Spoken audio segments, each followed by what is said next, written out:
اعوذ باللہ من الشیطان الرجیم بسم اللہ الرحمن الرحیم۔ طارق بن زیاد کا شمار ان عظیم فاتحین میں ہوتا ہے جنہوں نے دنیا کا نقشہ ہی بدل ڈالا اور جن کی شجاعت، ہمت اور بہادری کے کارنامے تاریخ عالم میں سنہری حروف سے لکھنے کے قابل ہیں۔ طارق بن زیاد فاتح اسپین کے نام سے جانے جاتے ہیں۔ آپ افریقہ کے رہنے والے اور بربر نسل سے تعلق رکھتے تھے۔ آپ نے ایک مختصر فوج کے ساتھ بہت بڑی فوج کو شکست دے کر دین اسلام کا پرچم بلند کیا تھا۔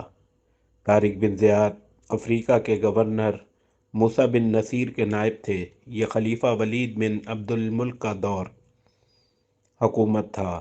طارق بن زیاد نے اپنی خوددار صلاحیتوں کی وجہ سے کم عمری میں ہی جنگی فنون سیکھ لیے تھے۔ اس زمانے میں شمالی افریقہ میں مسلمانوں کی حکومت تھی۔ اسلامی سلطنت میں امن و امان اور خوشحالی کا دورہ تھا۔ اس کے برعکس یورپ کے ملک اسپین میں راڈرک کی حکومت تھی، جس نے ظلم و ستم کی انتہا کر رکھی تھی۔ بادشاہ اور اس کے درباری امیر وزیر سب امیرانہ ٹھاٹ باٹ کی زندگی بسر کر رہے تھے، جبکہ غریب عوام غربت کی چکی میں پس رہے تھے۔ راڈرک بادشاہ کے ظلم و ستم سے تنگ آ کر اس کا گورنر جولین مسلمانوں کے ساتھ تعاون پر آمادہ ہو گیا۔ موسیٰ بن نصیر نے خلیفہ ولید بن عبد الملک سے اسپین فتح کرنے کی اجازت طلب کی۔ اجازت ملنے پر انہوں نے طارق بن زیاد کو 7,000 جاں نثاروں کا لشکر دے کر اسپین کی مہم پر روانہ کیا۔ طارق بن زیاد فرس شناس اور بلند ہمت انسان تھے۔ طارق بن زیاد نے افریقہ کے جنوبی ساحل کی طرف پیش قدمی کی اور وہ اندلس یعنی اسپین میں ایک پہاڑی کے قریب اترے جو بعد میں جبل طارق کے نام سے مشہور ہوئی۔ راڈرک 1,00,000 فوج لے کر مسلمانوں سے مقابلے کے لیے بڑھا۔ طارق بن زیاد نے موسیٰ بن نصیر سے مزید مدد کی درخواست کی، جس پر موسیٰ بن نصیر نے 5,000 فوج روانہ کر دی۔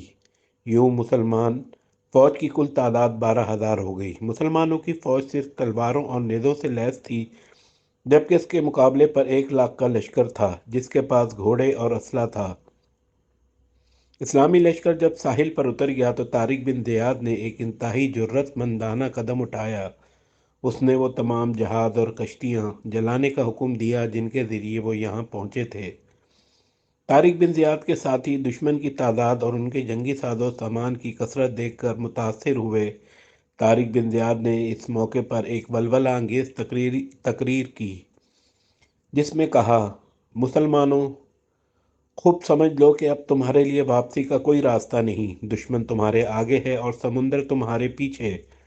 اب عزم و ہمت کے سوا کوئی چارہ نہیں۔ تم اپنی جانوں پر کھیل جاؤ تاکہ کامیابی تمہارے قدم چوم لے۔ تم اس علاقے میں اللہ تعالیٰ جل شانہ کے دین کو سر بلند کرنے کے لیے آئے ہو۔ تم جو عزم کرو گے اللہ تعالیٰ اس میں تمہاری مدد کرے گا اور تمہارا نام ہمیشہ زندہ رہے گا۔ اگر میں مارا جاؤں تو آپس میں جھگڑا مت کرنا۔ اگر تم دشمن کو پیٹھ دکھاؤ گے تو قتل کر دیے جاؤ گے یا گرفتار ہو کر برباد ہو جاؤ گے۔ اللہ تعالیٰ جل شانہ کی راہ میں آگے بڑھو۔ جب میں حملہ کروں تو تم دشمن پر ٹوٹ پڑو اور اس وقت تک دم نہیں لینا جب تک کہ جزیرہ فتح نہ ہو جائے۔ طارق بن زیاد کے خطبے نے مسلمانوں کے دلوں کو گرما دیا اور ان میں جوش و ولولے کی ایک نئی روح پھونک دی۔ دونوں لشکروں میں مقابلہ ہوا۔ بالآخر طارق بن زیاد ایمانی طاقت کے بل بوتے پر اپنے قلیل لشکر کے ساتھ کثیر لشکر پر غالب آ گئے اور جنوبی اسپین پر طارق بن زیاد کا قبضہ ہو گیا۔ مسلمانوں نے پیش قدمی جاری رکھی اور اسپین کے کئی اہم شہروں قرطبہ، مالقا، البیرا اور تدمیر کو فتح کر لیا۔ اندلس یعنی اسپین کی تاریخی فتح کے بعد 800 سال تک اندلس پر حکمرانی کرتے رہے۔ اسپین کی فتح نے یورپ کی معاشرتی زندگی پر زبردست اثر ڈالا۔ عیسائیوں نے مسلمانوں سے رواداری اور فراخ دلی سیکھی۔